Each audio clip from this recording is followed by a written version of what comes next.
শিয়া এটা এমন একটি সম্প্রদায়। শিয়াদের পরিচয় জানার আগে শিয়া শব্দের অর্থ আমাদের জেনে নেওয়া দরকার। শিয়া শব্দটি বলতে মূলত দল, উপদল বা অনুসারীদের কোনো গোষ্ঠী এটা বোঝানো হয়। শিয়া বলতে বোঝানো হয় শিয়াতু আলিয়িন বা আলী রাদিয়াল্লাহু তাআলা আনহুর অনুসারী গোষ্ঠী, এদেরকে শিয়া বলা হয়। বা আলে বাইত রাসূল করিম সাল্লাল্লাহু আলাইহি সাল্লামের পরিবার কেন্দ্রিক যাদের ভক্তি, বিশ্বাস এগুলো গড়ে উঠেছে তাদেরকে সাধারণত শিয়া বলা হয়। শিয়াদের উৎপত্তি এটা সাহাবায়ে কেরাম রিদওয়ানুল্লাহ তাআলা আজমাইন তাদের যুগ থেকেই বলতে পারি। এবং শিয়াদের উৎপত্তির পেছনে যে লোকটি ছিল তার নাম হলো আব্দুল্লাহ ইবনে সাবা। ইহুদি ছিল, পরবর্তীতে এসে মুসলিমদের বেশ ধারণ করে মুসলিমদের ক্ষতি সাধন করার জন্যই মূলত এই গ্রুপটির তারা আবিষ্কার করে। শিয়াদের সম্পর্কে আমাদের দেশের সাধারণ মুসলমানদের মধ্যে ধারণা খুবই কম। আমরা অনেকেই মনে করি মুসলিমদের মধ্যেই একটি সাধারণ দল শিয়া, অথচ শিয়াদের যে সমস্ত বিশ্বাস আছে সে বিশ্বাসগুলো ইসলামের একেবারে মৌলিক বিশ্বাসগুলোর সাথে অনেকগুলো বিশ্বাস আছে যেগুলো সাংঘর্ষিক।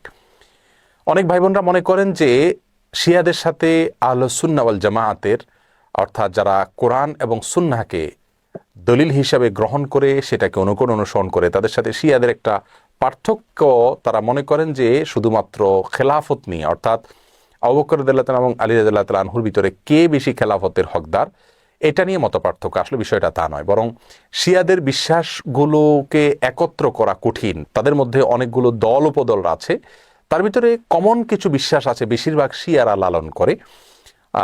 তার ভিতরে একটি হলো তারা কালিমাতুত তাওহীদ আমরা যেটা বলি এটাকে যথেষ্ট মনে করে না। তারা মনে করে লা ইলাহা ইল্লাল্লাহ মুহাম্মাদুর রাসূলুল্লাহ এবং আলিয়ুন ওয়ালিউল্লাহ এটাও স্বীকৃতি দিতে হবে, মুখে উচ্চারণ করতে হবে, তারপরে মানুষ মুসলিম হবে।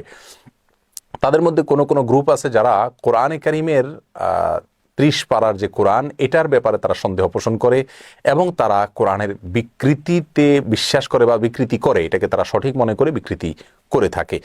তাদের মধ্যে বড় অংশ বা সবচেয়ে বেশি অংশ বলা যেতে পারে, তারা প্রায় সবাই বলা যেতে পারে, তারা সাহাবীদেরকে সবাইকে কয়েকজন বাদে আলী রাদিয়াল্লাহু তাআলা আনহু, আব্বাস রাদিয়াল্লাহু তাআলা আনহু সহ কয়েকজন বাদে হাসান হোসেন, ফাতেমা রাদিয়াল্লাহু তাআলা আনহুম সহ আহলে বাইত যারা তারা ছাড়া বাকিদেরকে তারা কাফের মনে করে এবং সাহাবীদেরকে গালমন্দ করাটা এটাকে তারা সওয়াবের কাজ মনে করে, ইবাদত মনে করে। আয়েশা রাদিয়াল্লাহু তাআলা আনহা রাসূল আকরাম সাল্লাল্লাহু আলাইহি ওয়াসাল্লামের সহধর্মিণী, তার চরিত্র নিয়ে তারা সন্দেহ করে, যার চরিত্রের বিষয়ে কোরআনে কারিমে সূরা নূরে আল্লাহ সুবহানাহু ওয়া তাআলা পরিষ্কারভাবে ঘোষণা দিয়েছেন। যাই হোক, এ হলো মোটামুটি শিয়াদের কয়েকটা জঘন্য বিশ্বাসের আলোচনা। এবারে আসি শিয়াদের একটা বিশেষ দল, তাদেরকে ইসনা আশারিয়া বলা হয়। মূলত ইসনা আশার শব্দের অর্থ হলো 12। ইসনা আশারিয়া গ্রুপ বলতে শিয়াদের ওই গ্রুপকে বলা হয় যারা 12 জন ইমামে বিশ্বাস করে, অর্থাৎ যারা মনে করে যে 12 জন ইমাম আল্লাহর পক্ষ থেকে নির্ধারিত, তারা রাসূল করিম সাল্লাল্লাহু আলাইহি সাল্লামের ওয়াফাতের পরে ধারা পরম্পরায় আসছেন এবং তাদের মধ্যে প্রথম ইমাম ছিলেন আলী রাদিয়াল্লাহু তাআলা আনহু এবং সর্বশেষ ইমাম ছিলেন মুহাম্মদ ইবনুল হাসান আল আসকারী। এসব ইমামদের সম্পর্কে, ইমামদের মধ্যে সর্বশেষ ইমাম যিনি মুহাম্মদ ইবনে হাসান আল আসকারী, তারা মনে করে তিনি লুকায়িত হয়ে গেছেন, আবার প্রকাশিত হবেন এবং এই ইমামরা সবাই নিষ্পাপ, তারা কোনো ভুল ত্রুটির ঊর্ধ্বে এবং এই ইমামরা সকল প্রকার ইবাদত বন্দিগির ঊর্ধ্বে উঠে গেছেন, তাদের কোনো ইবাদত বন্দিগি করতে হয় না। এই বিশ্বাসগুলো লালন করে থাকে ইসনা আশারিয়া গ্রুপ। শিয়াদের ব্যাপারে আমাদের ধারণা কি হবে, তাদেরকে আমরা কাফের বলবো কিনা? উত্তর হলো, শিয়াদের মধ্যে যারা আয়েশা রাদিয়াল্লাহু তাআলার চরিত্র নিয়ে সন্দেহ করে, কোরআনের ব্যাপারে যাদের সন্দেহ রয়েছে এবং বিকৃতি সাধন করে থাকে, এবং কেউ আছে রাসূল করিম সাল্লাল্লাহু আলাইহি সাল্লামের রিসালাত নিয়েও সন্দেহ করে। তারা বলে যে জিবরিল ভুলে রাসূল করিম সাল্লাল্লাহু আলাইহি সাল্লামের কাছে রিসালাত নিয়ে আসছিল মূলত আলী রাদিয়াল্লাহু তাআলার কাছে। এরকম আর অনেকগুলো বিশ্বাস লালন করে। এই সম্প্রদায়গুলোকে বা এইরকম বিশ্বাস লালনকারীদেরকে আমরা মুসলিম মনে করতে পারি না।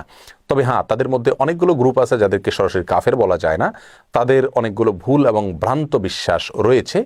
এদের মধ্যে সবচাইতে সাধারণ যেটা বিশ্বাসের দিক থেকে সবচাইতে তুলনামূলকভাবে কম জঘন্য বলা যেতে পারে সেটা হলো আবু বকর রাদিয়াল্লাহু তাআলার চাইতে আলী রাদিয়াল্লাহু তাআলাকে খেলাফতের জন্য অধিক হকদার মনে করা।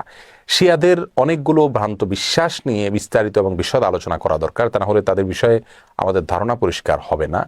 একজন মুসলিম হিসাবে আমাদেরকে সঠিক ধারণা যেমন রাখতে হবে, তেমনিভাবে ইসলামের বিষয়ে কারা কি ভুল ধারণা লালন করে সেগুলো আমাদের জানতে হবে। কোরআন নিয়ে যারা সন্দেহ করে, সাহাবীদেরকে যারা গালমন্দ করে, সাহাবীদেরকে যারা কাফের মনে করে এবং রাসূল করিম সাল্লাল্লাহু আলাইহি সাল্লামের সহধর্মিণীর চরিত্র নিয়ে যারা সন্দেহ করে, কোরআনের বিকৃতি যারা সাধন করে, এদের ব্যাপারে আমাদের ধারণা কি হওয়া উচিত, সেটা আমার মনে হয় যে কোনো সাধারণ দর্শক শ্রোতাই আমরা সহজেই সিদ্ধান্ত নিতে পারবো। আল্লাহ তাআলা আমাদের সকলকে সঠিকটা বুঝার তৌফিক দান করুন।